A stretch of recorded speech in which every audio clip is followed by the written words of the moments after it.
Hello জনগণ, আশা করি সবাই অনেক অনেক অনেক ভালো আছেন। সবাইকে স্বাগতম আমাদের মেলচিম্প ইমেল টেমপ্লেট ডিজাইন কোর্সের এই পর্বে। এটি আমাদের এই প্লেলিস্টের বা এই কোর্সের দ্বিতীয় ভিডিও এবং গত ভিডিওতে আমরা মেলচিম্পের মোটামুটি ড্যাশবোর্ড দেখেছিলাম, যা যা প্রয়োজনীয় সেগুলো সম্পর্কে একটা আইডিয়া নিয়েছি এবং আমাদের যে টেমপ্লেট বিল্ডার আছে সেটার একটা ওভারভিউ দেখেছিলাম। এখন থেকে আমরা আমাদের যে টেমপ্লেট বিল্ডারটা আছে এটাকে ডিপলি এক্সপ্লোর করা শুরু করব। তো এই ভিডিওতে আমরা আমাদের যে এখানে অ্যাডের ভিতরে যে কন্টেন্টগুলো আছে কন্টেন্টের মধ্যে থেকে একটা একটা করে দেখা শুরু করব, তারপর আমাদের ধীরে ধীরে সব কিছু শেষ করবো। এরপর আমাদের লেআউট সেকশন আছে, সো সেটাকেও নিয়ে আমরা পরবর্তীতে কথা বলবো। এখানে আমাদের যে ইমেলের যে বডিটা আছে সেখানে ডিফল্টভাবে ফুটারটা আছে, চাইলে ডিলিট করা যেত, বাট আমি এটাকে আর মডিফাইও করিনি বা ডিলিটও করিনি। আর এখানে ইনটুইট মেলচিম্প নামে একটা রেফারেল ব্যাচ আছে, যেটা ডিফল্টভাবে দেওয়া থাকবে, কারণ এটা আমাদের যেহেতু প্রিমিয়াম প্যাকেজ না, আমরা ফ্রিতে ইউজ করতেছি, সো এটা থাকে। আর যদি ক্লায়েন্ট আপগ্রেড করে নেয় তাহলে তার কাছে এটা দেখাবে না। আর এখানে দুইটা অপশন আছে, লাইট এবং ডার্ক। আপনার ইচ্ছা মতো দিয়ে দেখেন, এটা কোনো সমস্যা না, এটা কোনো ইস্যু না, এটা আমরা ইগনোর করে যাব। এবং এখানে ফুটারে যেটা আছে সেটাকে আমরা ইগনোর করব। আমরা একটা একটা করে ব্লগ দেখা শুরু করব। তো এখানে আমাদের কন্টেন্ট যেটা আছে এগুলোকে আমরা কিন্তু চাইলে ব্লগ বলতে পারি, এলিমেন্ট বলতে পারি, বক্স বলতে পারি, অনেক কিছু বলতে পারি। আপনার বোঝার সুবিধার জন্য আপনি যে কোনো নাম ইউজ করতে পারেন। আমি এখানে প্রত্যেকটা ওয়ার্ড ইউজ করব, যখন যেটা মনে আসবে আমি সেটা ইউজ করব। তো এখানে যদি দেখেন শুরুতে আমাদের যে ব্লকটা আছে সেটা হেডিং ব্লক। এইটা কি করবে, এইটা আপনাকে হেডিং দিবে। হেডিং কি? হেডিং কোনো কিছু একটা টাইটেল, ঠিক আছে, কোনো কিছু একটা শিরোনাম বা হেডিং। আপনি যদি প্যারাফ্রেজও করেন তাহলে আপনি পাবেন যে হেড সাথে আইএনজি যুক্ত হয়ে গিয়েছে। তো হেড মানে যেহেতু মাথা, সেহেতু সে মাথার মতোই কাজ করবে। তো নর্মালি যেটা হয় যে টেক্সটের সাথে সে মাথার মতো কাজ করবে। এখানে এটাকে যদি নিয়ে কাজ করতে যাই তাহলে আমাকে জাস্ট এটাকে ড্রাগ করে এখানে কোনো একটা জায়গায় রাখতে হবে, যেখানে রাখতে চাই। এখানে যদি রাখতে চাই এখানেও রাখতে পারবো, বাট লোগোর পরে না, লোগোর আগে রাখা যাবে। যেহেতু এটা ফুটার, আমরা ফুটারের আগেই রাখবো, ঠিক আছে। ফুটারের আগে একদম টপে যদি নিয়ে যাই, দেখবেন এখানে যখন আমরা একটু হোভার করতেছি এবং একটু নিচের দিকে নিয়ে আসতেছি, তখন কিন্তু দেখবেন যে লাইনটা আসলে ছোটো বড় হচ্ছে। কারণ একটা আমাদের এই যে লেআউটটা আছে, লেআউটের বাইরে এখানে আমাদের এক কলমের একটা লেআউট নেওয়া আছে, ঠিক আছে। যে লেআউট যেটা আছে, আমি যদি একটু ডিলিট করে দেখাই, এখানে লেআউটের এক কলমের একটা লেআউট আছে। সো এইটা কিন্তু টেকনিক্যালি আমাদের টেমপ্লেট এরিয়ার মধ্যে নতুন আর একটা লেআউট ক্রিয়েট করে তারপর সেখানে প্লেস করবে, ঠিক আছে। যদি আপনি এই যে উপরে রাখেন, একদম উপরে রাখলে এই লেআউটটার ওই লেআউটটা দুইটা ভিন্ন লেআউট। বাট আপনি যদি এখানে নর্মালি এইটার মধ্যে নিচের দিকে রাখেন, তখন কিন্তু এই যে ওভারঅল থিংটা এটা একটা লেআউটের মধ্যে পড়বে, ঠিক আছে। আপনি যে কোনো জায়গায় প্লেস করতে পারেন, তবে এই যে লেআউটের বিষয়টা এটা আরও ডিপলি জানতে হবে, এক্সপ্লোর করতে হবে। তো আমরা যখন এক্সপ্লোর করব তখন আসলে এই জিনিসটার ইম্পর্টেন্সটা বুঝবো। আপাতত আমরা জাস্ট হেডিংটাকে কোনো একটা জায়গায় প্লেস করি। ধরেন আমি উপরেই প্লেস করলাম, যাতে আমার একটা লেআউট এখানে ক্রিয়েট হয়ে যায়। এবং এখানে যদি দেখেন, এখানে আমার ডিফল্টভাবে প্লেস হোল্ডারে হেডিং লেখা আছে, কিছু স্টাইল দেওয়া আছে, বাম পাশে কিছু স্টাইল আছে। তো আমি এখানে কিছু আগে লিখে ফেলি। এখন হেডিংয়ের ভিতরে কি লিখবেন, আপনার যা ইচ্ছা লেখেন, কারণ ক্লায়েন্টের কোনো রিকোয়ারমেন্ট এখনও নাই, আমরা জাস্ট ব্লগগুলোকে এক্সপ্লোর করতেছি। সো আমাদের ইচ্ছা মতো আমরা যে কোনো কিছু লিখতে পারবো। আপনি আপনার নাম লেখেন, ঠিক আছে। আমরা ধরেন লিখলাম যে মেলচিম্প টেমপ্লেট ডিজাইন। লেখা শেষে আপনি যদি এখানে আশেপাশে তাকান, দেখবেন এখানে কিছু স্টাইল আছে, এখানে কিছু স্টাইল আছে, মানে কিছু অপশন আছে যেগুলো স্টাইলটাকে চেঞ্জ করার জন্য। এবং আপনি যদি বাইরে ক্লিক করেন তাহলে কিন্তু এইটা আর আমাদের সিলেক্টেড অবস্থায় থাকবে না, তখন আমাদের ডিফল্ট যে ব্লক সেগুলো দেখা যাবে, ঠিক আছে। এই জিনিসটা মাথায় রাখবেন, যখন আপনি কোনো কিছুতে একটা ক্লিক করবেন তখন তার অপশনগুলো দেখা যাবে, আদারওয়াইজ আমাদের এরকম কন্টেন্ট দেখা যাবে। যদি ক্লিক করি দেখেন অপশন চেঞ্জ হয়ে গেছে। এই অপশনগুলো টেকনিক্যালি এই যে ব্লকটা নিলাম এটার সাথে রিলেটেড। তো আমরা শুরুতেই একদম এটা নিয়ারেস্ট যে অপশনগুলো আছে সেটা দেখি। নিয়ারেস্ট বলতে এইখানে তিনটা অপশন আছে। একটা আপনার মুভ করার জন্য। মুভ কি করবে, মুভ এইটাকে মুভ করাতে হেল্প করবে। ধরেন আপনি অন্য কোনো একটা পোর্শনে নিতে চান, এই যে দেখেন মুভ হয়ে গেছে, ঠিক আছে। আবার যদি এখানে মুভ করাতে চান, মাঝখানে মুভ করালে আপনার এই লোগোর নিচেই চলে আসতেছে, ঠিক আছে। আবার যদি আপনি চান যে এখানে নেবেন, ওকে ফাইন, এখানেও কিন্তু আপনি নিতে পারতেছেন। আপনি যে কোনো জায়গায় মুভ করাতে পারবেন একদম ইজিলি। ধরেন আমি যদি একটা লেআউট নিয়েও দেখাই, এখানে একটা লেআউট প্লেস করলাম। এখন যদি আপনি এটাকে মুভ করে এখানে নিয়ে যান, তখন কিন্তু সেই লেআউট অনুযায়ী একদম সেজে যাবে, তার মানে যেরকম দরকার সেরকম প্লেস হয়ে যাবে। আমি এখান থেকে আন্ডু করে নিচ্ছি। এবং এখন যদি আমি এখানে দেখি পরের যে অপশন সেটা বলতেছে, এখানে ওভার করলে বলবে এটা ডুপ্লিকেট ব্লক, যেটা এইটার এক্স্যাক্ট আর একটা কপি করে দিবে। ডুপ্লিকেট মানে হুবহু কপি। এই যে দেখেন এখন কিন্তু দুইটা হয়ে গেছে, এই একটা নিচে একটা। আবার যদি ডুপ্লিকেট করি, দেখবেন এটা কিন্তু কন্টিনিউয়াসলি ডুপ্লিকেট হতে থাকবে, আপনি যতগুলো চান ততগুলো ডুপ্লিকেট করতে পারেন।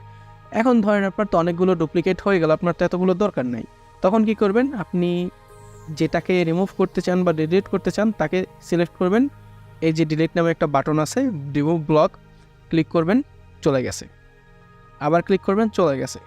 আগের লেআউটে যেটা হতো এটার জন্য আবার কনফার্মেশন লিখতে হতো ডিলিট, ঠিক আছে, অথবা অল্টার প্রেস করে ডিলিট করতে হতো, যেটা এখন আর লাগে না।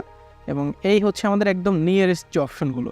এরপর আমাদের ধরেন বাম পাশে আরও কিছু অপশন আছে এবং উপরের দিকে কিছু অপশন আছে, আমরা সবগুলো দেখব। শুরুত হচ্ছে বাম পাশের অপশনগুলো দেখি। বাম পাশে যদি দেখেন এখানে হচ্ছে আমাদের ডিজাইন নামে একটা ট্যাব আছে, কোড নামে একটা ট্যাব আছে। ডিজাইন হচ্ছে ডিজাইনের সাথে রিলেটেড, কোড হচ্ছে আপনাকে একটা HTML লেআউট এখানে দেখাবে। তবে এখানে আরও কিছু জিনিস আছে, আমরা একটু পরে আসি, আমরা ডিজাইনটা দেখি। ডিজাইন হচ্ছে শুরুতে আছে কালার্স, যেটা হচ্ছে একটা জিনিস বলতেছে ব্লক ব্যাকগ্রাউন্ড। ব্লক ব্যাকগ্রাউন্ড বলতে হচ্ছে আপনার এই যে ব্লকটা নিলাম, এই যে হেডিংটা নিলাম, শুধুমাত্র এই হেডিংটার ব্যাকগ্রাউন্ড। আপনি যদি এখান থেকে কালারটা চেঞ্জ করে দেন ক্লিক করে, আপনি যে কোনো কালার এখান থেকে দিতে পারতেছেন, কোনো সমস্যা হবে না, আপনি যে কোনো কালার এখান থেকে দিয়ে দেন। ধরেন আমরা এই কালারটা এখানে দিলাম, কিংবা হচ্ছে আমরা এখানে এই কালারটাই দিলাম, একটু ডিপ ব্লু দিলাম, বোঝা যাচ্ছে না, লেখাটা বোঝা যাচ্ছে না, এটা নিয়ে পরে আসি। এখন যদি হচ্ছে আপনি এই যে ব্লকটা ছিল এটাকে একটা লেআউটের মধ্যে নেন, ধরেন আমরা এখানে 3 কলামের একটা লেআউট নিচ্ছি দেখানোর সুবিধার্থে, লেআউট নিয়ে আমি আপাতত ডিপলি কথা বলবো না। এটাকে যদি ড্রাগ করে এখানে রাখি তখন দেখবেন যে শুধুমাত্র ওইটুকুই কিন্তু ব্লু অবস্থায় আছে, ঠিক আছে, কারণ হচ্ছে এইটা শুধুমাত্র এই যে ব্লকের ব্যাকগ্রাউন্ড। এখন আপনি যদি লেআউটের নিয়ে কাস্টমাইজ করতে চান তখন লেআউটের জন্য এরকম অপশন থাকবে, তো আমরা সেখানে যাচ্ছি না, আমরা হচ্ছে আনডু করে ফেলবো। শুধুমাত্র ব্লকে আপনি চাইলে ডুপ্লিকেট করতে পারেন। তবে এইখানে এই যে কালারটা ইউজ করলাম, এই কালারটা নিয়ে একটু কথা না বললেই না, আমি হচ্ছে এখানে ডিপ ব্লু ইউজ করতেছি, যেটা আসলে কিন্তু কোনো ভালো কালার এখানে না, কারণ আমার টেক্সটের সাথে ব্লুটা কিন্তু ম্যাচ করতেছে না। সবসময় ট্রাই করবেন যে আপনার ডিজাইনটা যাতে ফুটে ওঠে, আপনি কি বলতে যাচ্ছেন সেটাও যাতে ফুটে ওঠে। এখন ধরেন ক্লায়েন্টের ব্র্যান্ড কালার হচ্ছে এটা, তো আপনি চাইলে দুইটা জিনিস করতে পারেন, এক আপনার টেক্সটের কালার এটা করতে পারেন, অথবা আপনার ব্যাকগ্রাউন্ড কালার এটা করতে পারেন। যখন আপনি ব্যাকগ্রাউন্ড এটা করবেন তখন কিন্তু আর দেখতে আপনার জিনিসটা মানে ভালো লাগবে না বা ফুটে উঠবে না, তখন কি করবেন, তখন এই যে লেখাটা আছে এটাকে সিলেক্ট করে এই হচ্ছে আমাদের টেক্সট কালার, ঠিক আছে, এখান থেকে হচ্ছে আপনি হোয়াইট করে দেন। দেখেন এখন কিন্তু খুব সুন্দরভাবে ফুটে উঠছে, দুইটা টেক্সটের মাঝখানে খেয়াল করবেন। এগুলো কিন্তু হচ্ছে আমাদের এই যে টেমপ্লেট ডিজাইন, এটার ফান্ডামেন্টাল, ডিজাইনের ফান্ডামেন্টাল, এগুলো জানতে হবে যে কোনটার সাথে কোনটা আপনার ফুটে ওঠে। সো এখন যদি দেখেন এখন এটা ডিলিট করে দেয় তাহলে কিন্তু এই জিনিসটা কিন্তু আমাদের কাছে খুব চমৎকার লাগবে, বাট এটাকে যদি ব্ল্যাক করে দিতাম তাহলে কিন্তু সুন্দর লাগতো না, ঠিক আছে। তো আমি কালারটাকে আবার রিসেট করে দিচ্ছি, এখানে ধরেন ব্ল্যাক করে দিই, আমরা কালারে পরে আসবো। এই যে ব্যাকগ্রাউন্ড কালার, এখানে আপনি চাইলে যে কোনো ধরনের কালার দিতে পারতেছেন, আপনার ইচ্ছা মতো কালার দিবেন। চাইলে যদি কালার এখানে না দিতে চান, এই যে একটা অপশন আছে সেটা হচ্ছে ট্রান্সপারেন্ট, ঠিক আছে, এখানে ক্লিক করলে যে কালারগুলো চলে যাবে এবং ডিফল্ট যে কালার সেটা পাবে। এখন এই ডিফল্ট কালার কোথা থেকে পাবে, এটা হচ্ছে ওই যে আমাদের এখানে সেটিংস ছিল, একদম যদি পিছনে যান স্টার্ট, এখানে আছে অপশন দেওয়া, তো আমরা সেখানে এখন আর যাব না, আমরা এইটাকে এভাবে এক্সপ্লোর করি, পরে ওইটা আমরা ধীরে ধীরে দেখব। এখন যদি এখানে চাইলে ব্লক ব্যাকগ্রাউন্ড আপনি রাখতে চান, ওকে ফাইন, আপনি রেখে দেন, না চাইলে আপনি সরিয়ে দেন, আপনার ইচ্ছা মতো হবে। তো ধরেন আমরা এখানে একটা কালার রেখে দিই, ঠিক আছে, জাস্ট যাতে একটু ডিফারেন্সটা বোঝা যায় এই আর কি। এরপর হচ্ছে এখানে আমাদের একটা অপশন আছে, সেটা হচ্ছে প্যাডিং। প্যাডিংটা কি, প্যাডিংটা হচ্ছে আমরা যখন কোনো কিছু একটা এলিমেন্টকে চারপাশে একটা স্পেস দিতে চাই তখন হচ্ছে এই প্যাডিংটা আমরা ইউজ করি টেমপ্লেট ডিজাইনের ক্ষেত্রে। এটা সচরাচর হচ্ছে আপনার ওয়েবসাইট ডিজাইনের ক্ষেত্রে অহরহ ব্যবহৃত হয়। এটার সাথে রিলেটেড আরও একটা থিং আছে যেটা হচ্ছে মার্জিন, আপনারা শুনে থাকবেন মার্জিনের কথা, বাট টেমপ্লেট ডিজাইনে সেই মার্জিন আমরা ইউজ করতে পারি না, সো আমরা প্যাডিং দিয়ে সেই কাজটা চালাই। তো প্যাডিং কী করবে, প্যাডিং হচ্ছে আপনার একটা থিং আছে, সেই থিংটার চারপাশে স্পেস সেট করবে। চারপাশে বলতে আপনি ইন্ডিভিজুয়াল করতে পারেন, সিঙ্গেলভাবে করতে পারেন। তো ডিফল্টভাবে এখানে কিন্তু একটা স্পেস দেওয়া আছে, ঠিক আছে। আমি একটা কাজ করব, আমি হচ্ছে লরেম থেকে কিছু টেক্সট কপি করে নিয়ে আসবো, ঠিক আছে, যাতে আপনারা খুব ভালো করে জিনিসটা বুঝতে পারেন, আদারওয়াইজ কিন্তু থিংটা আসলে ভালো করে দেখা যাবে না। আমি এই টেক্সটটুকু কপি করে নিলাম, এখানে যদি পেস্ট করে দেই টেক্সট চলে আসে, সমস্যা নেই, আমরা একটা একটা করে দেখি। এখানে যদি দেখেন সাইডে কিন্তু একটা গ্যাপ আছে, সবসময় একটা গ্যাপ কাজ করতেছে, সেটা হচ্ছে এইখানে যে লেফটের গ্যাপটা। আপনি যদি লেফট সাইডে গ্যাপ চান সেক্ষেত্রে হচ্ছে লেফটের প্যাডিং অ্যাড করবেন, রাইট সাইডে চাইলে রাইটের প্যাডিং। আপনি ভুলে যান যে প্যাডিং এটার নাম, আপনি এটার নাম রিপ্লেস করে বলেন যেটা হচ্ছে গ্যাপ, কোনো সমস্যা নেই, আপনার বুঝতে পারলেই হইল, আমরা গ্যাপ বলি, সমস্যা নেই। ধরেন আমি লেফট সাইডে একটা গ্যাপ দেবো, আমি 50 পিক্সেলের একটা গ্যাপ দিব, এন্টার হিট করলাম, এই যে দেখেন 50 পিক্সেল এদিক ওদিক চলে আসছে। আবার যদি রাইটে চান 50 পিক্সেল, আপনার কিন্তু রাইট সাইডে এদিকে 50 পিক্সেল নিয়ে নিয়েছে, মানে এই জায়গাটুকু ফাঁকা করে দিয়েছে। আবার যদি টপে চান, ওকে আপনি অ্যাপ্লাই করেন, আপনি বটমে চান অ্যাপ্লাই করেন, তখন একটা মজার জিনিস দেখবেন, যেটা কিন্তু এই যে apply to all side check হয়ে গেছে। কারণ হচ্ছে যেহেতু সব দিক সমান, সেহেতু সে এইটা অ্যানেবল করে দিয়েছে। আর এটা যদি আপনি এখন দিতে চান দিতে পারেন, যে আপনি 60 পিক্সেল দিলেন তখন সব দিকে সমানভাবে। আপনি যদি চান যে আপনি একসাথে সব দিকে সমান স্পেস দিবেন, আপনি দিতে পারেন। আপনি এখানে 50 বলে দেন, সব দিকে সমানভাবে পেয়ে যাচ্ছে, ঠিক আছে। সো আশা করি এতটুকু বুঝতে পেরেছেন যে প্যাডিং বা আমাদের হচ্ছে যে ব্লকের ব্যাকগ্রাউন্ড সেটা কীভাবে কাজ করে।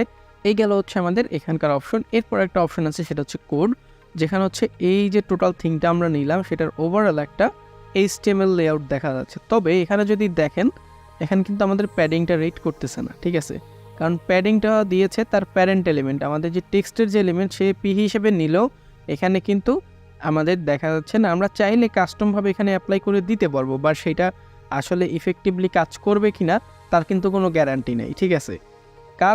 কারণ আমাদের ওয়েব ডিজাইনের নিয়মে কিন্তু ইমেল ডিজাইন আসলে এক্স্যাক্টলি কাজ করে না। যদিও ওয়েব ডিজাইনের পার্ট বলেন বা ইমেল মার্কেটিংয়ের পার্ট বলেন, HTML ইমেল টেমপ্লেট ডিজাইন একটা অন্যরকমভাবে কাজ করে, বা এই যে টেমপ্লেট ডিজাইন এটাও অন্যরকমভাবে কাজ করতেছে, বাট আমাদের কিন্তু এক্স্যাক্ট কোডটা এখান থেকে দিচ্ছে না। রিজন হচ্ছে এই যে এটার প্যাডিং এটা তার প্যারেন্টে দিয়েছে, এবং এই যে ট্যাগগুলো এগুলো খুব নেস্টেড অবস্থায় থাকে, ঠিক আছে। আপনি যদি এখানে একটা জিনিস দেন যে স্টাইল দিয়ে ইকুয়াল ব্যাকগ্রাউন্ড, ধরেন আমরা এখানে বলে দিলাম রেড, দেখেন এখানে রেড চলে আসছে, এবং এখানে যে প্যাডিংটা ছিল সেটাও কিন্তু কিন্তু সেটা কোথায় পেয়েছে, সেটা হচ্ছে পেয়েছে তার প্যারেন্টে। যদি সেটা এই প্যারেন্টে না পেয়ে এলিমেন্টে পেত, তাহলে হচ্ছে আমাদের যে এই ফাঁকা জায়গাটা এটাও কিন্তু রেড হয়ে যেত। আমরা যদি ধরেন এইখানে একটা প্যাডিং নেই, প্যাডিং ধরেন 10 পিক্সেল, তখন দেখবেন প্যাডিং ঠিকই আছে, বা আমি যদি 100 পিক্সেল একটু বেশি করে, তখন দেখবেন যে এখানে কিন্তু ঠিকই রেড আছে, স্পেসও আছে, এবং এইখানে সব কিছুই কাউন্ট হচ্ছে। বাট এই যে আমরা এখানে প্যাডিংটা দিলাম, এটা কিন্তু প্যারেন্ট এলিমেন্টে দিয়ে দিয়েছে, খুব নেস্ট করে আছে। সো আমরা যদি HTML না জানি তাহলে এখানে হাত না দেওয়াটাই ভালো। যদি জানি, টুকটাক নিজেদের মতো কাস্টম যদি কোনো কিছু এখানে বসাতে চাই, আমরা আমাদের মতো করে বসিয়ে নিতে পারবো, ঠিক আছে। তাতে করে আমরা এক্সট্রা ফ্লেক্সিবিলিটি পাবো। আর যদি হচ্ছে আপনি HTML টেমপ্লেট ডিজাইন না জানেন এবং শিখতে চান, সেক্ষেত্রে আমাদের HTML ইমেল টেমপ্লেট ডিজাইন নিয়ে একটা আলাদা প্রিমিয়াম কোর্স আছে, সেখানে এনরোল করতে পারেন। এনরোলের জন্য ডেসক্রিপশন বক্সে দেওয়া হোয়াটসঅ্যাপ নাম্বারে যোগাযোগ করতে পারেন। সো আশা করি আমাদের ডিজাইন এবং কোডের সেকশনটুকু বুঝতে পেরেছেন। এরপর হচ্ছে এখানে যদি তাকান, এখানে কিন্তু আরও বেশ কিছু থিংস আছে, ঠিক আছে। আমি যদি একটু জুম আউট করি তাহলে কিন্তু একসাথে সবগুলো দেখতে পারবেন, আর যদি একটু জুম ইন করি তাহলে আর এই অপশানগুলো দেখা যাবে না, এটা এইখানে হাইড হয়ে গেছে, ঠিক আছে। সো আপনি আপনার প্রয়োজন মতো এটাকে জুম ইন জুম আউট করে নিতে পারেন, তবে এটা খুব বেশি জুম ইন জুম আউট করতে চাবেন না, যাতে করে হচ্ছে এইটা এভাবে ওভারল্যাপ করে, তখন কিন্তু এই যে অপশনগুলো বারবার নিয়ে আসতে হবে। সো আমি ধরেন এটাকে একটা মিডিয়াম স্টেজে রাখলাম, যাতে করে মোটামুটি আমার সব কিছু পারফেক্টলি দেখা যায়। যদি এখানে অপশন লাগে আমরা চাইলে কিন্তু এখান থেকে ইউজ করতে পারবো, এটা সমস্যা নেই। আরেকটা জিনিস যদি দেখেন, এই লেখার নিচে রেড আন্ডারলাইনে চলে আসছে, এইটা হচ্ছে আমাদের ব্রাউজারটা কিন্তু ডিফল্টভাবে প্রত্যেকটা ওয়ার্ডের যে গ্রামারটা আছে সেটাকে চেক করে। তো এইখানে যে ওয়ার্ডগুলো আছে এটা কিন্তু ইংরেজি না, এগুলো সব কিছু ল্যাটিন। সো সে মনে করতেছে ইংরেজি, সেজন্য একটা চেষ্টা করেছে যে ইংরেজিটা ফিক্স করবে, বা এটা ভুল আছে সেটা আমাদের ধরিয়ে দেওয়ার জন্য আমরা এটাকে ইগনোর করে যেতে পারি। এখানে যদি কখনো দেখে এইরকম আন্ডারলাইন আছে রেড টাইপের, একটু বাঁকা বাঁকা, তবে আমরা এটাকে ইগনোর করে যাবো। এটা আসলে আমাদের যখন আমরা প্রিভিউ করবো থিংটাকে তখন কিন্তু আর দেখা যাবে না, এটা শুধুমাত্র টেক্সটের ক্ষেত্রে। এখানে যদি দেখেন এটা কিন্তু আসলে আমাদের এখানে চলে আসে না, কারণ ওইটা শুধু যখন আমরা রাইট করতেছি, এডিটেবল কোনো কিছু আছে, তখন এই জিনিসটা দেখা যাবে। এটা শুধু যে আমাদের এখানেই এমন কিন্তু না, আপনি যদি ফেসবুকেও লেখেন একটু উল্টোপাল্টা লিখে দেখেন, আপনার বানান একটু ভুল রেখে দেখেন, দেখবেন যে আপনাকে সেখানেও সাজেস্ট করতেছে যে এরকম আন্ডারলাইন দাও। এবং আপনি যদি এখানে রাইট ক্লিক করেন কোনো একটা ওয়ার্ডে ডাবল ক্লিক করে, তাহলে দেখবেন যে এখানে কিছু রিলেটেড ওয়ার্ড কিন্তু সাজেস্ট করতেছে, এবং আপনি চাইলে এটাকে ডিকশনারিতে অ্যাড করে রাখতে পারেন, যাতে করে কি হবে, যাতে করে কিন্তু এই আন্ডারলাইনটা আর দেখা যাবে না। অনেক সময় অনেক ওয়ার্ড আছে যেগুলো আসলে ধরে তারা ভুল হিসেবে, বাট যেটা হচ্ছে ভিন্ন কোনো ল্যাঙ্গুয়েজে হওয়াতে আমাদের কিন্তু এই ধরনের একটা সিচুয়েশনে পড়তে হয়। তো এইটা আসলে কোনো ইস্যু না, এটাকে ইগনোর করে যাবেন। এরপর যদি দেখেন, এখানে আমরা যখন অনেকগুলো টেক্সট নিয়েছিলাম, এখানে একটা থিং চেঞ্জ হয়েছে, যেটা হচ্ছে এটা টেক্সটের স্টাইল প্যারাগ্রাফ হয়েছে। যদিও আমরা হেডিং নিয়েছিলাম, কোডে গিয়ে কিন্তু আপনি দেখেছিলেন এখানে পি লেখা আছে। কেন? কারণ হচ্ছে আমাদের এই যে স্টাইল এটা কিন্তু প্যারাগ্রাফ হয়ে গেছে। কেন? আমরা যখন এখান থেকে টেক্সট কপি করেছি, যদিও ওখান থেকে আমরা শুধু টেক্সট নিয়েছি, বাট সে কিন্তু ধরেছে। এখন যদি আপনি চান, আপনি হচ্ছে এখানে ক্লিক করেন, এটার স্টাইল যদি আমরা হেডিং করে দেই, হেডিং 1, দেখবেন যে সব কিছু কিন্তু অনেক বড় হয়ে গিয়েছে, ঠিক আছে। আপনি চাইলে ছোটো করে দেন, আমাদের এত বড় টাইটেলের আসলে দরকার নাই। টাইটেল হয় ছোটোখাটো, এরকম ধরেন 1 লাইন 2 লাইন এইগুলো হচ্ছে আমাদের টাইটেল হিসেবে কাজ করবে। এখন এখানে হেডিং 1 আছে, হেডিং 2, 3, 4 আছে, 5, 6 আর নেই। যদি আপনি HTML CSS জানেন আপনার মাথায় একটু নাড়াচাড়া দিতে পারে, 5, 6 কেন নেই এটা আসলে দরকার নেই। আমাদের হেডিং 2 একটা হলে এনাফ। একটা ইমেল টেমপ্লেট ডিজাইনের ক্ষেত্রে 2টা যদি হেডিং থাকে এনাফ, এর বেশি লাগে না। আপনি চাইলে একটা প্যারাগ্রাফকেও হেডিংয়ের মতো কাস্টমাইজ করতে পারবেন, আপনার কাছে সেই ফ্লেক্সিবিলিটি থাকে, বাট এটা দেওয়া ভালো, ঠিক আছে। ধরেন একটা টেমপ্লেটে আপনার মাল্টিপল টাইটেল থাকতে পারে, তবে সেখানে আপনি যে শুধু H1 ব্যবহার করবেন এমন কিন্তু না। একটা টেমপ্লেট আপনি ট্রাই করবেন শুধুমাত্র একটা হেডিং 1 ব্যবহার করার জন্য। এটা কেন দেই, এটা হচ্ছে রুল, যারা SEO করেন তারা ভালো জানেন, এটা নিয়ে আর কথা বলবো না। আমরা সেদিকে যদি চলে যাই সেটা আবার ডিফারেন্ট সেকশন। এটা মাথায় রাখবেন যে একটা ডিজাইনে হেডিং 1 একটাই হবে। আপনি চাইলে এর পরের যে হেডিংগুলো আছে এগুলো মাল্টিপল টাইম ইউজ করতে পারেন, এগুলোর ইউজের ডিফারেন্ট কেস আছে। আমরা ট্রাই করবো দেখানোর জন্য যে কোথায় কোন জিনিসটা ইউজ করলে আসলে ভালো হয়। তো সেজন্য হচ্ছে কিন্তু আমাদের সাথে থাকতে হবে, কারণ আমরা যখন অ্যাকচুয়াল টেমপ্লেটটা ডিজাইন করব তখন কিন্তু এই জিনিসগুলো রিয়েল টাইম যে ইমপ্লিমেন্টের ব্যাপারটা তখন চলে আসবে। এখন যদি আমরা এইভাবে দেখতে যাই, দেখলে কিন্তু আসলে বোঝা যাবে না যে কেন আমরা হেডিং 1 দিচ্ছি, ঠিক আছে। সেখানে চাইলে আপনি হেডিং 2 রাখতে পারেন, হেডিং 3ও রাখতে পারেন, হেডিং 4ও রাখতে পারেন। এবং এখানে একটা থিং কি, এটা হচ্ছে আমাদের যখন হেডিংটা দিলাম আমরা, হেডিং কিছু ডিফল্ট স্টাইল কিন্তু এখানে আছে, এবং যেটা হচ্ছে আমরা এখান থেকে পাই। এই যে ডেস্কটপের জন্য আমরা যদি যাই যে টেক্সটের অপশন, এখানে কিন্তু ডিফল্ট কিছু স্টাইল আছে, এবং এই জিনিসটা হচ্ছে যখন আমরা মোবাইলে যাব এই জিনিসটা কিন্তু আমাদের হেল্প করবে হেডিংগুলো ঠিকঠাক ইউজ করতে পারলে। ধরেন এখানে হচ্ছে আমাদের এই যে হেডিং 4 যদি আমরা ইউজ করি, আমরা কোনটা ইউজ করেছিলাম দেখি একটু, হেডিং 1 ইউজ করেছি। তো আমি যদি এখানে হেডিং 1-এ যাই, দেখবেন যে একটা ডিফল্ট স্টাইল আছে, মোবাইলের জন্য একটা ডিফল্ট স্টাইল আছে। আপনি চাইলে কিন্তু এই যে ফন্ট সাইজটা শুধুমাত্র মোবাইলের জন্য অ্যাডজাস্ট করতে পারবেন, আবার ডেস্কটপে কিন্তু আপনার ওইটাই থাকতেছে। সো এইটা নিয়ে কিন্তু আপনি মোটামুটি ভালো একটা ফ্লেক্সিবিলিটি পাবেন যদি সব কিছু প্রপারলি ইউজ করতে পারেন। সো আশা করি বুঝতে পেরেছেন যে কেন আমরা এই যে হেডিং বা টেক্সট এগুলো প্রপারলি ইউজ করব, এবং এগুলোর প্রপার ইউজ কেস তো আমাদের সামনে আসবে ধীরে ধীরে। আপাতত আমরা জাস্ট আমাদের থিংগুলোকে একটু এক্সপ্লোর করে যাই। তো এখানে যদি দেখেন হেডিং 1, হেডিং 4 পর্যন্ত আছে এবং প্যারাগ্রাফ আছে। তবে যদি কখনো হেডিং ট্যাগ নিয়ে আপনি প্যারাগ্রাফ ইউজ করেন, এটা আমি রেকমেন্ড করব না। আপনি হেডিং ট্যাগ নিলে ওটা হেডিং হিসেবেই ব্যবহার করেন। আর প্যারাগ্রাফের জন্য আমাদের ডিফারেন্ট ব্লক আছে, সো আমরা হেডিংয়ের জন্য হেডিং এবং প্যারাগ্রাফের জন্য প্যারাগ্রাফ ইউজ করব। এবং কোডে যদি যান দেখবেন যে এখানে কিন্তু আবার H1 চলে আসছে, ঠিক আছে। এবার কিন্তু আর পি নেই। এরপর হচ্ছে আমাদের এখানে ফন্টের ফ্যামিলি আছে বা ফন্ট আছে। এখানে বেশ কিছু ফন্ট দেওয়া আছে, এবং আমরা এই ফন্টগুলোর বাইরে অন্য কোনো ফন্ট ইউজ করব না। কারণ হচ্ছে আমাদের যে ইমেল টেমপ্লেটের যে ফিচারগুলো এগুলো খুবই লিমিটেড। ইভেন দেখা যায় যে এখানে যে ফন্টগুলো দেওয়া আছে এগুলোও অনেক ক্লায়েন্টে সাপোর্ট করবে না। সো এইখানে যেসব ফন্ট আছে এগুলো ইউজ করার ট্রাই করবো। আর আপনি যদি 100% আপনার লেআউট নিয়ে একদম নিশ্চিত থাকতে চান, সেক্ষেত্রে ওয়েবসেপ কিছু ফন্ট আছে, আপনি যদি গুগলে সার্চ করেন পেয়ে যাবেন। অথবা আমি যদি বলি যে এরিয়াল, এটা হচ্ছে একটা ওয়েবসেপ ফন্ট। তারপর হচ্ছে আপনার কমিক সেন্স, কোরিয়ার নিউ, ডিএম সেন্স এটা বলা যায় না, জর্জিয়া। তারপর হচ্ছে আপনি যদি দেখেন এখানে সোর্স সেন্স প্রো, তাহোমা, তারপর হচ্ছে আপনার ভার্ডানা, তারপর হচ্ছে ট্রেভিসেট এমএস যেটা টাইমস নিউ রোমান, এগুলো হচ্ছে একদম 100% সেফ। কারণ এই যে ফন্টগুলোর কথা বললাম এগুলো হচ্ছে আপনার 99% সিস্টেমে ইনস্টল থাকে। সো আমাদেরকে হচ্ছে ফন্ট নিয়ে চিন্তা করতে হয় না। বাট আদার্স যেসব সিস্টেম আছে বা প্ল্যাটফর্ম আছে যেখানে এইসব ফন্ট পাওয়া যায় না, অন্যান্য যেসব ফন্ট আছে, তো সেজন্য যেটা হয় যে ওই ফন্টটা রিপ্লেস হয়ে সেকেন্ডারি যে অপশনাল ফন্টটা সেটা অ্যাড হয়ে যায়। সো এই ফন্টের ক্ষেত্রে সবসময় অ্যালার্ট থাকতে হবে যে আমাদের এই ফন্টগুলো সব প্ল্যাটফর্মে চলবে না। সো আমাদেরকে কেয়ারফুলি ফন্টগুলোকে পিক করতে হবে।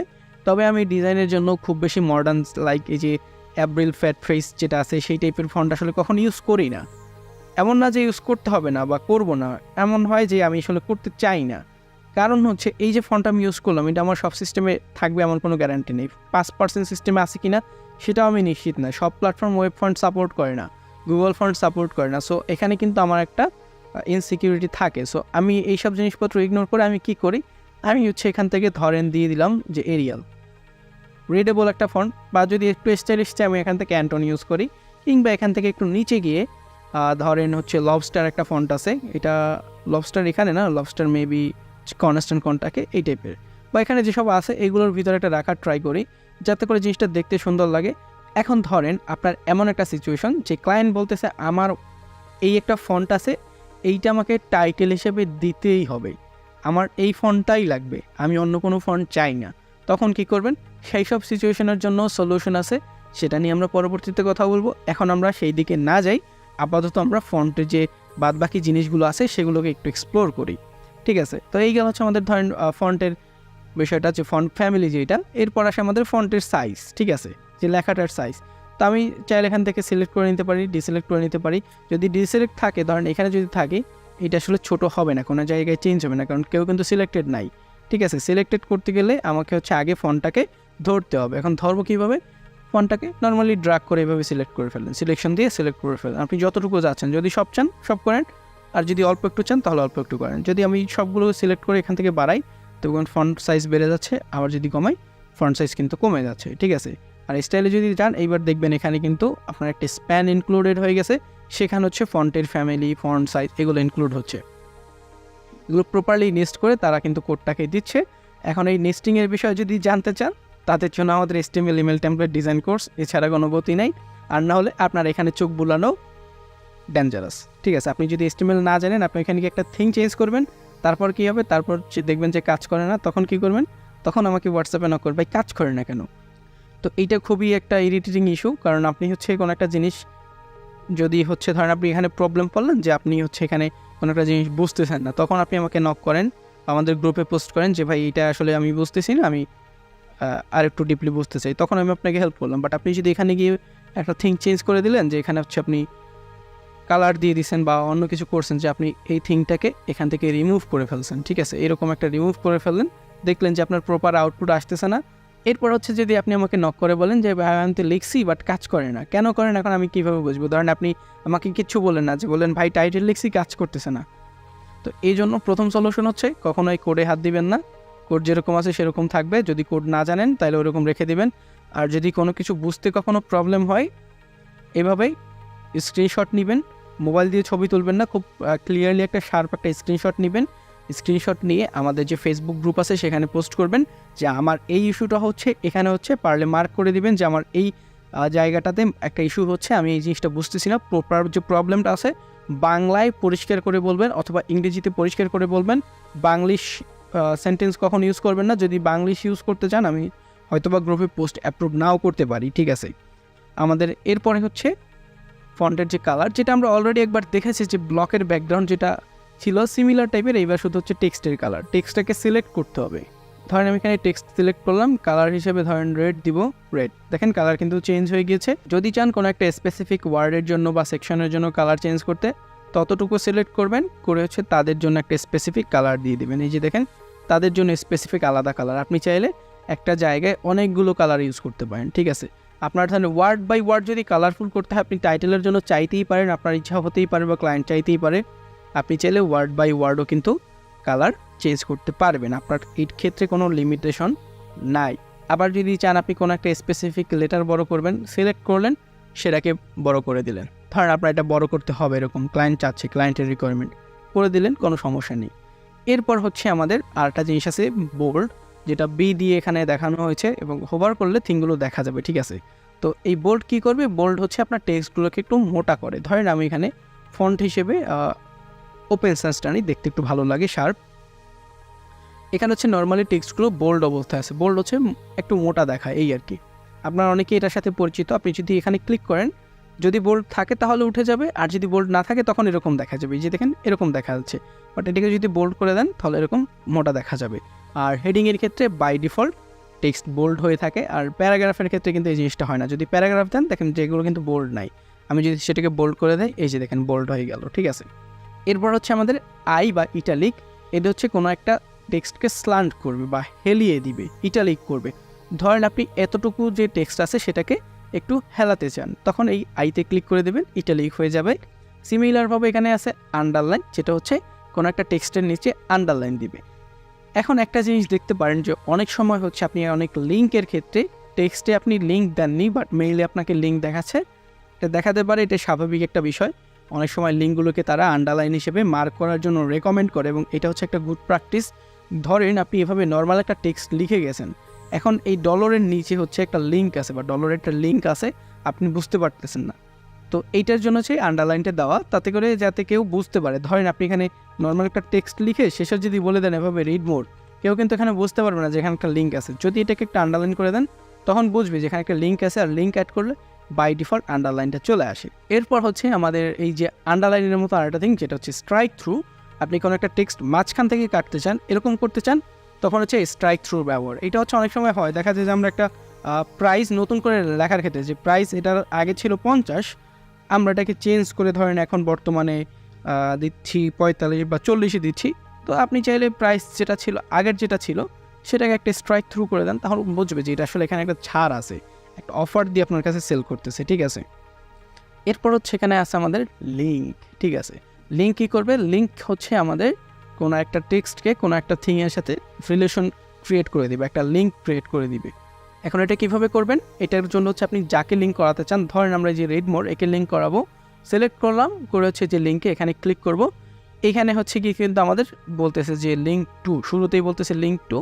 লিঙ্ক টু কোথায়? এখানে অপশন আছে অনেকগুলো, web, email, phone, file, survey এবং ল্যান্ডিং পেজ। এখানে হচ্ছে আমরা এই সার্ভে এবং ল্যান্ডিং পেজ এটাকে পরবর্তীতে দেখবো, এটা আবারও আসবে। আপাতত হচ্ছে আমরা যে 4টা বা 5টা অপশন এগুলোকে একটু দেখি। ওয়েব হচ্ছে কোনো একটা ওয়েবসাইটের সাথে লিঙ্ক আপ। কারণ আপনি এই ওয়েবসাইটের সাথে লিঙ্ক আপ করবেন, যেখানে ক্লিক করলে আপনার ওখানে চলে যাবে, এবং এখানে হচ্ছে আপনার একটা অপশন আছে open link in new tab, মানে ক্লিক করলে নতুন ট্যাব ওপেন করে নেবে, যেটা হচ্ছে একটা ভালো প্র্যাকটিস। এটা যদি আনচেক করে দেন তাহলে ওই ট্যাবেই হবে এবং ওই মেলটা চলে যাবে, রিলোড হয়ে যাবে আপনার ওই পেজে।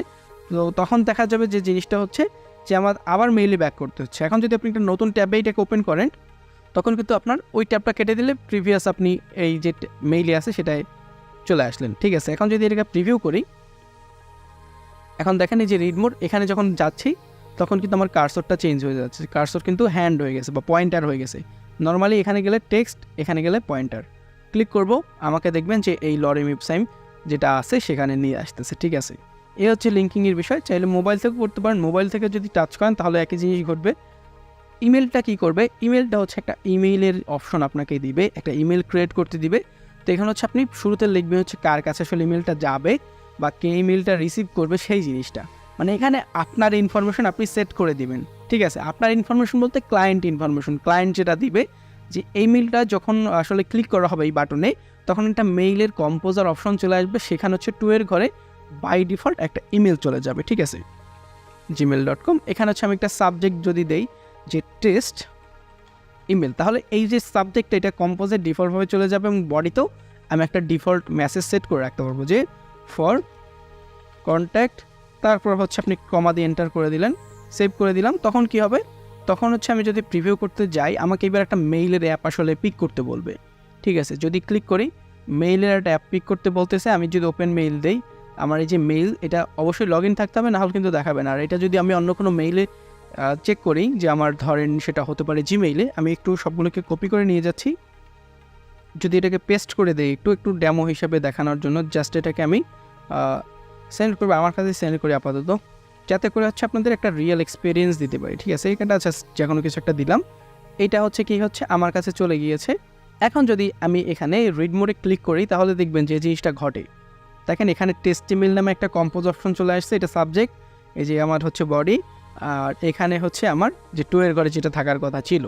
এখানে সিসি বিসিসিও অ্যাড করা যায়, বাট মেইলচিম্পের যেহেতু অপশন দেয়নি, সো আমরা কিন্তু চাইলে সেটা এখানে অ্যাড করতে পারতেছি না। এ হচ্ছে গেল আমাদের ইমেল লিঙ্ক আপ। এবং এরপরে হচ্ছে আরেকটা জিনিস, সেটা হচ্ছে আমাদের ফোন নাম্বার লিঙ্ক করা যায়। তো এখানে আমরা সিম্পলি ফোন নাম্বারটা লিখে দিব 123456789। এখানে ক্লায়েন্ট যে ফরম্যাটে দিবে সেই ফরম্যাটে লিখবেন, সেভ। এটি কী করবে? এটা হচ্ছে আপনার তো ডেস্কটপে যদি ফোন কানেক্টেড থাকে, তাহলে এইটা হচ্ছে আপনাকে একটা কলের অপশন দিবে। এখানে যদি ক্লিক করা হয়, এসে দেখেন বলতেছে একটা কল অ্যাপ পিক করার জন্য। আর এটা যদি হচ্ছে আমি আমার মোবাইল থেকে ওপেন করতাম, তাহলে কী করতো? তাহলে আমার নাম্বারটা একদম ডিরেক্টলি ডায়াল প্যাডে নিয়ে যেত, একদম সিম্পল একটা বিষয়। এবং ফাইনালি আমাদের এখানে আরেকটা অপশন আছে, সেটা হচ্ছে আমাদের ফাইলের। সো আপনি যদি ফাইল এখান থেকে দেন, দেওয়ার পর এখানে বলতেছে যে আপলোড ফ্রম ডিভাইস অথবা select from content studio. So এখানে আগে হচ্ছে এদের আপলোড করতে হবে অথবা কন্টেন্ট স্টুডিও, মানে ফাইল ম্যানেজার থেকে আমাদের কিন্তু দেখাতে হবে। তো আমাদের যেহেতু ফাইল ম্যানেজার কিছু নাই, আমরা দেবো আপলোড, আর একটা ফাইল সর্বোচ্চ 10 মেগাবাইট হতে পারবে। সো আমি যদি এখানে আপলোড করি, ওপেন, একটু ওয়েট করবেন টোটাল ফাইলটা যাতে আপলোড হয়ে যায়। এই যে দেখেন আপলোড হয়ে গেছে, সেভ। এখন যদি এটাকে একটু প্রিভিউ করি এবং এখানে ক্লিক করলে যেই ঘটনাটা ঘটবে, দেখেন আমাদের ওই ইমেজটা কিন্তু এখানে লোড হয়ে গেছে, ঠিক আছে। এটাকে যদি আমি হচ্ছে আমার ক্লিক করে নতুন একটা ট্যাবে নিতাম, তাহলে দেখবেন যে শুধুমাত্র এই ইমেজটা কিন্তু ওপেন হয়ে গেছে। আপনি যদি চান এখানে একটা পিডিএফ ফাইল সেট করতে, আপনি সেগুলোও করতে পারবেন। এরপর থাকে হচ্ছে আমাদের সার্ভে এবং ল্যান্ডিং পেজ, যেটা হচ্ছে আমরা পরবর্তীতে দেখাবো, কারণ এখানে আমাদের সার্ভে এবং ল্যান্ডিং পেজ এই দুটোকে সেট করতে হবে, যেহেতু আমরা এখনও সেট করি নেই কিছু। সো সেটাকে আমাদের পরে দেখাতে হবে, সেটা আমরা পরে দেখিয়ে দেবো একটা ফাঁকে। আমাদের আবারও অপশনগুলো আসবে, এই অপশনগুলো কন্টিনিউয়াসলি রিপিট হতে থাকবে। সো আমরা সেখানে পরে যাই। এরপর হচ্ছে আমাদের একটা অপশন, সেটা হচ্ছে টেক্সটের অ্যালাইনমেন্ট। তো আমি এখান থেকে টেক্সটটাকে আবার কপি করে নেই, সব রিপ্লেস করে দিলাম। এখন যদি দেখেন এখানে কিন্তু বাই ডিফল্ট আমাদের যে টেক্সটগুলো আছে তারা কিন্তু সেন্টার অ্যালাইন্ড আছে, মানে সেন্টার একটা লাইন তারা ফলো করতেছে। সেন্টার লাইনটা ফলো করে দুই পাশে তারা অ্যালাইন করছে তাদের ওয়ার্ড অনুযায়ী, ঠিক আছে। তারা কিন্তু যখন বড় শব্দ দেখছে তখন নিচে নিয়ে যাচ্ছে, যদি জায়গায় ধরে তাহলে বসিয়ে দিচ্ছে। এখন এই যে অ্যালাইনমেন্ট, এটা হচ্ছে 4 ধরনের: লেফট, রাইট, সেন্টার এবং জাস্টিফাই। তো ডিফল্টভাবে এটা থাকে হচ্ছে আমাদের সেন্টার অ্যালাইন্ড। আপনি এটাকে চাইলে লেফট করতে পারবেন, রাইট করতে পারবেন, সেন্টার করতে পারতেছেন, আবার জাস্টিফাই করতে পারতেছেন। তো আমি যদি এখান থেকে এটাকে লেফটে করে দেই, দেখবেন যে এটা লেফটে একটা লাইন অ্যালাইন করে রাইট সাইডে সে ওই ভেঙে ভেঙে যাচ্ছে। আপনার যদি কোনো একটা ওয়ার্ড ছোট হয়, যদি থাকার মতো জায়গা থাকে, তখন সে এখানে বসিয়ে দেয়। আবার ধরেন হচ্ছে এইটা যদি একটু ছোট করে দেয়, যে দেখেন যদি জায়গা থাকে তখন কিন্তু এই দিকে ভরাট করে দিচ্ছে বা এখানে ব্রেক হচ্ছে, এইখানে লাইনটা কিন্তু একদম এক্স্যাক্টলি আছে। এটা হচ্ছে আপনার রাইট সাইড থেকে। আর যদি সেন্টার চান তাহলে সেন্টার। আর একটা অপশন হচ্ছে, সেটা হচ্ছে জাস্টিফাই। জাস্টিফাই কী করে, মাঝখানে স্পেসগুলোকে অ্যাডজাস্ট করে দেয় যাতে করে দুই দিকের লাইনটি আসলে সমান থাকে। এইটা আসলে অনেক সময় দেখতে সুন্দর লাগে। তবে আমি রেকমেন্ড করব, যদি বড় কোনো প্যারাগ্রাফ হয় সবসময় লেফট অ্যালাইন টেক্সট ইউজ করার ট্রাই করবেন, কারণ লেফট অ্যালাইন টেক্সট পড়ার জন্য সুবিধাজনক এবং আমাদের চোখের যে দেখার যে ভঙ্গিটা সেটার জন্য সহজ। এরপর হচ্ছে এখানে একটা অপশন, সেটা হচ্ছে আমাদের টেক্সটের যে ডিরেকশন, ঠিক আছে। নর্মালি আমাদের টেক্সটের ডিরেকশন হয় লেফট টু রাইট, আমরা লেফট থেকে রাইটে লিখি। বাট যদি অ্যারাবিক বা এই টাইপের হয় তখন কিন্তু সেগুলো রাইট টু লেফটের হয়। ধরেন আমি যদি এখানে লিখি, আমার কিন্তু লেফট থেকে রাইটে যাচ্ছে, লেফট রাইট। এখানে যদি লিখি যে এইখানে দেখলেন যে লেফট থেকে রাইটে যাচ্ছে, বাট এটা যদি ডিরেকশন রাইট টু লেফট করে দেয়, এই যে দেখেন এটা অলরেডি রাইট অ্যালাইন্ড হয়ে গেছে। এবং এখানে যদি আমি কিছু অ্যাড করি, ধরেন এখানে আর লেফট টু লেফট রাইট, এখানে যদি আবার অ্যাড করি যে টপ বটম, দেখেন আমাদের কিন্তু এই দিকে চলে যাচ্ছে, তখন কিন্তু এদিকে যাচ্ছে। এটা হচ্ছে অ্যারাবিক যদি কখনো হয় তখন সেটার জন্য এটা একটা পারফেক্ট সলিউশন। না হলে দেখা যায় যে আমাদের অ্যারাবিক অ্যালাইনমেন্ট করে অনেক কিছু করে করতে হয়। তো আমাদের অত কিছুর দরকার নেই, যদি অ্যারাবিক আসে কখনো রাইট টু লেফট ইউজ করবো, আর না হলে আমাদের লেফট টু রাইট ডিফল্টভাবে থাকবে। এরপর হচ্ছে আমাদের টেক্সটের যে লাইন হাইটটা, ঠিক আছে। এখানে নর্মালি আপনার 1.5 থাকে। এই লাইন হাইটটা কি, একটা লাইনের সাথে আরেকটা লাইনের গ্যাপ কতটুকু হবে, বা একটা লাইনের হাইট আসলে কতটুকু, ঠিক আছে। ধরেন আমাদের যে লাইনটা আছে, এই লাইনটার যে হাইট সেটা এই লাইনের বা সাইজের যে ফন্ট সাইজটা আছে তার 1.5 গুণ, ঠিক আছে। আপনি যদি এটাকে চান ইনক্রিজ করে ডাবল করে দেন, তখন দেখবেন যে লাইনের মাঝখানের গ্যাপগুলো কিন্তু ইনক্রিজ হয়ে যাচ্ছে, ঠিক আছে।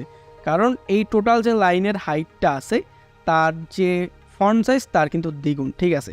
সো আলটিমেটলি আপনার গ্যাপ কিন্তু অনেক বেড়ে যাচ্ছে। অনেক সময় দরকার হয় যে একটা লাইন থেকে একটা লাইনের গ্যাপটা অ্যাডজাস্ট করার জন্য, তখন আমরা এই লাইন হাইট ইউজ করি। আবার যদি ধরেন আপনার কম লাগে, আপনি 1.25 আসছে বা সিঙ্গেল আছে, এই ধরনের যদি কখনো চান যে একদম গা ঘেঁষাঘেঁষি করে থাকবে, তখন আপনি এটা ইউজ করবেন, ঠিক আছে। আদারওয়াইজ হচ্ছে আপনি 1.5 ইউজ করেন, এটা ভালো একটা থিং। বা আপনি যদি চান ডাবল ইউজ করতে পারেন, এগুলো দেখতে আসলে সুন্দর লাগে।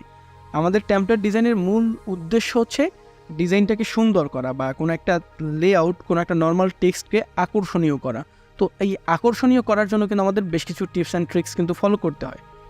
সো সেই সব জিনিসপত্র সম্পর্কে জানতে অবভিয়াসলি আমাদের সাথে থাকবেন।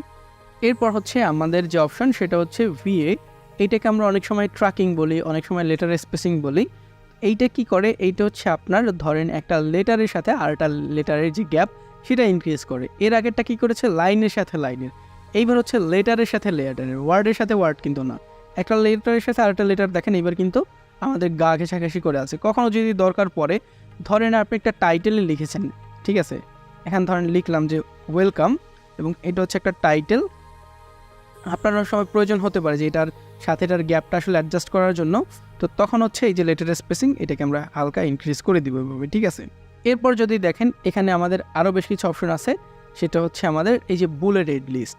কোনো একটা সময় যদি আমাদের একটা লিস্ট করার প্রয়োজন হয়, ধরেন আমাদের এখানকার লিস্ট লাগবে, আমি এটাকে একটু লেফট অ্যালাইন করে নেই। লেফট অ্যালাইন, ধরেন কিছু আইটেমের নাম আসবে এখানে, যে মেল চিম্প, তারপর হচ্ছে ক্লাভিও, তারপর হচ্ছে ধরেন ব্রেভো, কনস্ট্যান্ট কন্ট্যাক্ট। এটাকে লেফট অ্যালাইন করতে হবে, লেফট অ্যালাইন করলাম। এখন চাচ্ছি এখানে একটা বুলেট পয়েন্ট দিতে, যাতে করে সহজে বোঝা যায় যে এটা আসলে একটা লিস্ট। তো তখন সেটার জন্য এই যে বুলেট লিস্ট দিবেন, ঠিক আছে। এখানে দিলে একটা এই যে ডিস্ক চলে আসবে, অথবা আপনি চাইলে নাম্বারও দিতে পারেন, তখন নাম্বার অনুযায়ী চলে আসবে। আপনি এন্টার হিট করবেন, তখন কিন্তু আপনার নতুন যে আইটেম সেটা চলে আসতেছে, ঠিক আছে। এখানে যদি আমি বলি যে এটা হচ্ছে আমার ধরেন HTML, এভাবে কিন্তু নাম্বার অটোমেটিক্যালি অ্যাড হয়ে যাবে। অথবা আপনি চাইলে এখানে যে বুলেট আছে সেটাকে ইউজ করতে পারেন। তবে এখানে বুলেট ইউজ করলে একটা ঝামেলা আছে, ঠিক আছে, যে আপনার এই যে বুলেটটা কিছু কিছু প্ল্যাটফর্ম আছে যেখানে ডিফল্ট এই যে ব্ল্যাক কালার ধরে রাখে। ধরেন আপনার টেক্সটের কালার আপনি চেঞ্জ করে ফেলছেন, ঠিক আছে, বাট এই যে বুলেট তার কালার চেঞ্জ হচ্ছে না। তো তখন কি করবেন, ঠিক আছে, তখন এইটার জন্য আমরা আর বুলেট ইউজ করব না, আমরা সিম্পলি সিম্বল ইউজ করব, ঠিক আছে। এটার জন্য হচ্ছে আপনি চলে যান গুগলে, আমি ধরেন এখানে সার্চ করব সিম্বল কপি লিখে, ঠিক আছে। সিম্বল কপি এখানে অনেকগুলো আছে, আমাদের যেতে হবে যেখানে আসলে নাম্বারটা কপি করার সিস্টেম দেয়, বা ইজি সিম্বল যেগুলো আছে। এখানে আসলে অনেক সিম্বল আছে, আমাদের খুঁজে বের করতে হবে যে সিম্বলটা আসলে দরকার। এগুলো বাদ দিয়ে আমরা, এগুলো আসলে খুব বেশি মানে ঝামেলার একটা জিনিস। এখানে ইমোজি অ্যাড করতে পারেন, বাট ইমোজি সবসময় যে কাজ করবে এমন কিন্তু কোনো গ্যারান্টি নেই। সো একটা টেমপ্লেট ডিজাইনে ইমোজি ব্যবহারটা কখনো প্রফেশনালিজমের কোনো ছাপ রাখে না। সো ইমোজিটা ইগনোর করে যাবেন, আপনি এই ধরনের সিম্বল ইউজ করবেন। ধরেন আপনি চাইলে এরকম একটা স্টার ইউজ করতে পারতেছেন, এটার সামনে একটা স্টার অ্যাড করে একটা স্পেস দিয়ে দেন, ঠিক আছে, আবার এখানে অ্যাড করে একটু স্পেস দিয়ে দেন।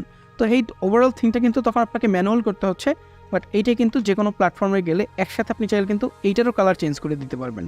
আর যদি শুধুমাত্র বুলেট দিতেন তখন কিন্তু সেটার যে কালার চেঞ্জ হবে তার কিন্তু কোনো গ্যারান্টি নাই। ধরেন এখানে যদি আমরা বুলেট দিয়ে দিই, এখন দেখেন বুলেটের কিন্তু কোনো কালার চেঞ্জ হয়নি, ঠিক আছে। সো এই জিনিসগুলো খেয়াল রেখে কিন্তু আমাদের টেমপ্লেটগুলো ডিজাইন করতে হবে। এই জাতীয় কাস্টম থিং আমাদের কিন্তু ইমপ্লিমেন্ট করতে হবে। ধরেন আপনি এইরকম একটা সিম্বল তখন কিন্তু ইমপ্লিমেন্ট করতে পারেন, তখন এটা একটা ইমোজি হিসেবে কাজ করবে। আদারওয়াইজ যদি ইমোজি এখানে অ্যাড করে দেন তখন দেখবেন যে এখানে দেখা যাচ্ছে, বাট যখন মেইলে যাচ্ছে তখন আর কাজ করতেছেন। সো সবসময় এইসব বিষয়পত্র খেয়াল করে কিন্তু টেমপ্লেটগুলো ডিজাইন করতে হয়। এরপর হচ্ছে যদি দেখি, এখানে হচ্ছে আমাদের একটা অপশন, সেটা হচ্ছে ক্লিয়ার স্টাইল। এখানে যত স্টাইল করেছি আমরা ক্লিক করব, স্টাইল চলে যাবে। যে দেখেন টেক্সট অ্যালাইনমেন্ট রিসেট হয়ে গেছে। এখানে যে বুলেটগুলো অ্যাড করেছিলাম, কালার অ্যাড করেছিলাম, ধরেন এখানে বোল্ড করলাম, ইটালিক করলাম, আর তারপর হচ্ছে আন্ডারলাইন করলাম, তারপর হচ্ছে ধরেন এখানে ফন্টের একটু ফ্যামিলি চেঞ্জ করে দেই, তারপর হচ্ছে কি যদি এখানে রিসেট দেই, সব রিসেট ডিফল্ট স্টেটে, ঠিক আছে। যদি কখনো মনে হয় যে আমার অনেক ডিজাইন হয়েছে এখন আন্ডু করে সময় লাগবে অনেক, রিসেট করে দেন, ঠিক আছে। বা কোনো একটা সেকশন, আপনার টপ সেকশনে আপনি এই ডিজাইনটা করেছেন যে হিজিবিজি একটা ডিজাইন, পরের সেকশন হচ্ছে আপনি আবার করে ফেলছেন, এখন যদি সেই জিনিসটাকে আপনি হচ্ছে আন্ডু করতে যান তো পরের সেকশন তো চলে যাবে। তো সেই জন্য হচ্ছে রিসেট করবেন, রিসেট করে করা শুরু করবেন। এবং রিসেটের পরে আপনার একটা অপশন আছে, সেটা হচ্ছে মার্জ ট্যাক্স। এইটা কি করে, এইটা হচ্ছে আপনার কিছু লিঙ্ক দেয়, মেলচিম্পের স্পেসিফিক কিছু লিঙ্ক দেয়। ধরেন এখানে আমাদের আনসাবস্ক্রাইব নামে কিন্তু একটা টেক্সট আছে, ঠিক আছে। এইটার লিঙ্ক যদি দেখেন, এটা কিন্তু এখানে মার্জ ট্যাগের সাথে আছে। এইটা কি করবে, মেলচিম্পের কিছু ডিফল্ট সেটিং আছে, সেই জিনিসগুলোকে আসলে কল করে বা লিঙ্ক আপ করে। এখন এই আপনারা হয়তো অনেকে জানেন আনসাবস্ক্রাইব নামে একটা থিং থাকে। ধরেন আমি যদি একটু মেইলে যাই, আবার আমি হচ্ছে এখানে একটা মেইল ওপেন করেছি, এটা হচ্ছে লটিফাইলসের, আমি ওদের থেকে কিছু ফাইল ডাউনলোড করেছিলাম। তো আমার ইমেলটা ডিফল্টভাবে ওদের যে মেইলিং প্ল্যাটফর্ম বলেন সেখানে সেট হয়ে গেছে। এখন হচ্ছে যখনই তারা মেল সেন্ড করে আমার কাছে চলে আসে।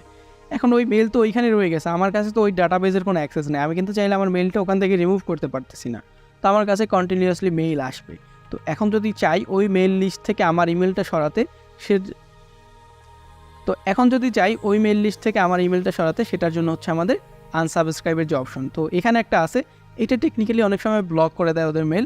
তো আমরা ওইখানে না, আমরা চলে যাবো একদম নিচে। এই যে আনসাবস্ক্রাইবের নামে একটা বাটন আছে, এই লিঙ্কটা দেওয়া বাধ্যতামূলক প্রত্যেকটা ইমেইলে। আপনারা যদি কেউ ইমেল মার্কেটিং করে, কোনো প্ল্যাটফর্ম থেকে সেন্ড করে, এখন কেউ যদি হচ্ছে শুধু জিমেল থেকে পাঠাইলো, তার কাছে আনসাবস্ক্রাইব করার কোনো দরকার নাই, সে হচ্ছে তার মেইলের লিস্ট, আমরা যদি আনসাবস্ক্রাইব করি তার কাছে লিস্ট থেকে যাবে। আর দেশি যারা আছে 99% কেসেস যেটা হয়, তারা এই আনসাবস্ক্রাইবের লিঙ্ক ইউজ করে না। ইভেন সিটি ব্যাংক থেকে প্রচুর পরিমাণ মেইল আসতেছে, আমি বারবার আনসাবস্ক্রাইব করতেছি, বাট আমার কাছে কন্টিনিউয়াসলি চলে আসতেছে। তো এইটা খুবই বাজে একটা জিনিস, তারা এইভাবে সেট করে নেয় সব কিছু। বাট আমি যদি এই যে লটিফাইলস যেটা আছে, এটা যদি এখানে আনসাবস্ক্রাইবে ক্লিক করি, আমাকে বলতে হয়েছে কনফার্মেশন চাইতেছে, অনেকে চাইবে অনেকে চাইবে না, ঠিক আছে। তো আমি যদি এখানে আনসাবস্ক্রাইব করে দিই আমার ইমেলটা, তাহলে আমার ইমেলটা আর ওদের ওই লিস্টে থাকবে না। এবং এখানে আবার বলতে যদি আমি রিসাবস্ক্রাইব করতে চাই তাহলে করতে পারি। তো আমার রিসাবস্ক্রাইব করার কোনো দরকার নেই, আমার কন্টিনিউয়াসলি মেইল আসার কোনো দরকার নেই। আমি আনসাবস্ক্রাইব করে দিয়েছি, তারা একটু অখুশি, বাট আমার তো অনেক খুশি, ঠিক আছে। সো এইটার জন্য হচ্ছে ধরেন এই ধরনের আনসাবস্ক্রাইব লিঙ্ক থাকে, হচ্ছে মেল চিম্পে যখন দিবে তখন মেল চিম্পের ডাটাবেস থেকে কিন্তু চলে যাবে। আবার যদি আপনি ব্রেভ হতে করেন তখন তাদের এক ধরনের লিঙ্ক আপ থাকে। আবার যদি আপনার আপডেট প্রেফারেন্সেস যে অপশন, এইটা যদি দেখেন, এইটার যে লিঙ্কটা আছে এইটা হচ্ছে আপডেট প্রোফাইল, এটা মেল চিম্পের মার্জ, ঠিক আছে। এখন এই ধরনের লট অফ আছে, আপনি যদি সব দেখতে যান একটা ভিডিওতে আসলে কখনো পসিবল হবে না। আমি যদি সিম্পলি এখানে সার্চ করি মেলচিম্প মার্জ লিখে, এবং এখানে সব চিটশিট চলে আসছে। এখানে দেখেন আমাদের সবগুলো মার্জ ট্যাগের চিটশিট আছে। তো এইখানে হচ্ছে আপনার একটা বাটন থাকে শুরুতে, ঠিক আছে, শুরুতে একটা বাটন থাকে যে ভিউ দি ইমেল ইন। এখানে একটা জিনিস, আপনারা যখন মেইল পান বেশিরভাগ মেইলে একটা লেখা থাকে যে ভিউ ইমেল ইন ব্রাউজার বা view this email in browser. এইটাতে ক্লিক করলে যেটা হয় ওই মেইলটা হচ্ছে একটা ব্রাউজারের ট্যাবে ওপেন করে দেয়। বাট আমি যখন এখানে দিচ্ছি হবে না, কারণ এটা আসলে কারো কাছে যায়নি, সো ব্রাউজার আসলে ওপেন হচ্ছে না। বাট এটা যদি রিয়েল টাইম হয়, রিয়েল টাইম হলে কিন্তু এইটা ব্রাউজার ওপেন হয়ে যাবে। এবং এটার জন্য ওদের যে চিটশিট সেটা হচ্ছে আপনার এখানে দেওয়া, এই যে দেখেন আর্কাইভ। এটা যদি আমরা লিঙ্ক আপ করে দিই তাহলে আর্কাইভে যাবে, ঠিক আছে। আবার যদি আপনি ব্র্যান্ড লোগো এইটাকে কোনো একটা জায়গায় ইমপ্লিমেন্ট করেন তাহলে ডিফল্ট লোগো অ্যাড হবে, রিওয়ার্ডস, এই ধরনের অনেক কিছু আছে, ঠিক আছে। ধরেন আমি হচ্ছে একটু নিচের দিকে যাই, আর এখানে কিন্তু এগুলো ইউজ কেস বলে দেওয়া আছে, যেটা হচ্ছে আপনি চাইলে আপনার ইমেইল কিংবা সাইন আপ ফর্ম কিংবা হচ্ছে রেসপন্স ইমেল সেই সব জায়গায় ইউজ করতে পারেন। দেখা যায় যে একজনের স্পেসিফিকভাবে নাম কল করা হলে তাহলে বোঝা যায় যে কার জন্য কল হয়েছে। এরপর হচ্ছে আপনার ইমেল সাবজেক্ট লাইন্স, এখানে হচ্ছে এই যে লিস্টের নেম, আপনি চাইলে ফুল নেম কল করতে পারেন, বা কোম্পানি বা সাবস্ক্রাইবার বা এই যে কারেন্ট ইয়ার, এসব আপনি কল করতে পারেন। এটা বেশিরভাগ ক্ষেত্রে আপনার সাবজেক্ট লাইনে কল করা হলেও আপনি রেগুলার ইমেইলে কিংবা ফর্মে কিংবা রেসপন্স ইমেলে সেট করতে পারবেন, ঠিক আছে। তারপর হচ্ছে ফুটার, এই যে জিনিসটা যে বললাম যে আনসাব যে লিঙ্কটা ছিল এটা কিন্তু এখানে বলে দিয়েছে ইমেল ফুটার, সেটা আনসাব। তারপর হচ্ছে লিস্ট ডেসক্রিপশন, যেটা হচ্ছে অডিয়েন্সের যে পারমিশন এইটা হচ্ছে দেখায়। তারপর হচ্ছে কন্ট্যাক্টের যে ইমেল অ্যাড্রেস, যেটা মানে যে আসলে এখানে সাবস্ক্রাইব করা তার ইমেলটা, যার কাছে ইমেলটা যাচ্ছে। তারপর হচ্ছে ভি কার্ড, তারপর হচ্ছে লিস্ট থেকে নেম নিয়ে আসতে পারেন, লিস্ট ইউআইডি, তারপর হচ্ছে আপনার ফোন নাম্বার কিংবা কোম্পানি, এই জাতীয় জিনিসপত্র কিন্তু আপনি যে হচ্ছে আপনার এই যে দেখেন আপডেট প্রোফাইল যেটার কথা বললাম সেটাও কিন্তু এখানে দিয়ে দেওয়া আছে। তারপর হচ্ছে সাইন আপ কনফার্মেশন পেজে যেসব বিষয়পত্র থাকতে পারে, দেন অপশন ডেট থাকতে পারে, তারপর হচ্ছে অ্যাকাউন্টের ইনফরমেশন যদি দেখাতে চান প্রত্যেকটা কিন্তু আপনার এখানে ইনসার্ট করা আছে। আপনি টেস্ট করে দেখতে পারেন দু একটা। যদি আপনি একজন প্রফেশনাল মার্কেটার হন তাহলে আপনি অবশ্যই বিষয়পত্রগুলো নিয়ে জানেন। আর যদি হচ্ছে আপনি শুধুমাত্র একটা ইমেল টেমপ্লেট ডিজাইনার হন, তো যদি কখনো ক্লায়েন্ট বলে যে আমি চাচ্ছি আমার টেমপ্লেটে যে ইমেলটা যার কাছে যাবে, ভিউয়ার যে বা সাবস্ক্রাইবার যে, তার নামটা যাতে শো করে, কোথায় শো করবে, ইমেলের কোনো একটা বডিতে, তো আপনি হচ্ছে নিয়ে নেন এখান থেকে যে লিস্ট নেম যেটা আছে সেটাও নিতে পারেন, বা এফ নেম এল নেম এটাও নিয়ে এভাবে সেট করতে পারেন। ধরেন আপনি এখানে বললেন যে এফ নেম, তারপর হচ্ছে আপনার এল নেম, ঠিক আছে, এখানে বললেন। সো এই দুইটা এখানে এভাবে রেখে দিতে পারেন। রেখে দিলে আপনার এখানে এরর দেখালে ওটা সমস্যা নেই, এরর আপনার দেখা। তো এই হচ্ছে মোটামুটি আমাদের যে মার্জ ট্যাগের বিষয়টা। আপনি একটু নিজে ঘাটাঘাটি করে দেখবেন, এখানে অনেকগুলো অপশন দেওয়া আছে যেগুলো আসলে একটা ভিডিওতে বা একটা কোর্সে দেখাতে গেলে এই টোটাল ওভারঅল থিংগুলো নিয়েই কিন্তু আপনার হচ্ছে অনেক সময় চলে যাবে। সো আমরা এগুলোর পিছনে খুব বেশি সময় ব্যয় করবো না, এটা যদি আপনার কখনো লাগে তখন আপনি ইনসার্ট করবেন, ঠিক আছে। দেখিয়ে দিলাম ইউজ কেসটা যে কখন আসলে এই ধরনের ব্যবহার হয়। আর এখানে যদি দেখেন এখানে কিন্তু আর আমাদের কোনো অপশন নাই, একটা হচ্ছে মার্জ ট্যাগের যে চিটশিট এখান থেকেও আসলে ওপেন করা যায়, ওপেন চিটশিট। আমি যদিও গুগল সার্চ করে দেখিয়েছি, বাট আপনারা চাইলে এখান থেকেও ওপেন করতে পারবেন, আপনি যে কোনো একটা জায়গা থেকে নিতে পারেন। আর যদি দেখেন যেখানে অনেক স্টাইল হয়ে গেছে আপনি ডিফল্ট স্টাইলে যেতে চান, এই যে এখানে আরেকটা বাটন আছে রেস্টোর ডিফল্ট স্টাইলস, এই যে দেখেন ডিফল্ট স্টাইলে চলে গেছে, ঠিক আছে। সেন্টার অ্যালাইন টেক্সট আর যদিও কোনো কিছু নাই থাকলে সেগুলোও হয়ে যেত, অথবা আপনি চাইলে এখান থেকে ক্লিয়ার স্টাইল দিয়েও কিন্তু করতে পারতেছেন। সো আশা করি হেডিংয়ের বিষয়টা নিয়ে আপনি মোটামুটি একটা আইডিয়া পেয়ে গেছেন। এইখানে আমাদের যে হেডিংয়ের সাথে রিলেটেড আরও একটা ট্যাগ আছে, সেটা হচ্ছে প্যারাগ্রাফ। আর এখানে যে প্যারাগ্রাফটা এটাও কিন্তু একদম সিমিলার হেডিংয়ের মতো। এখন যদি দেখেন দুইটার মধ্যে কিন্তু ভিজুয়াল কোনো চেঞ্জ নেই, কারণ হচ্ছে আমরা এটা হেডিং ট্যাগ নিলেও এখানে আমরা প্যারাগ্রাফ টাইপ দিয়েছি, যেটার হচ্ছে ট্যাগ পি নিয়েছে তারা, এবং এখানে যে থিংটা আপনার যে টেক্সটটা সেটাও কিন্তু পি দিয়ে নেওয়া।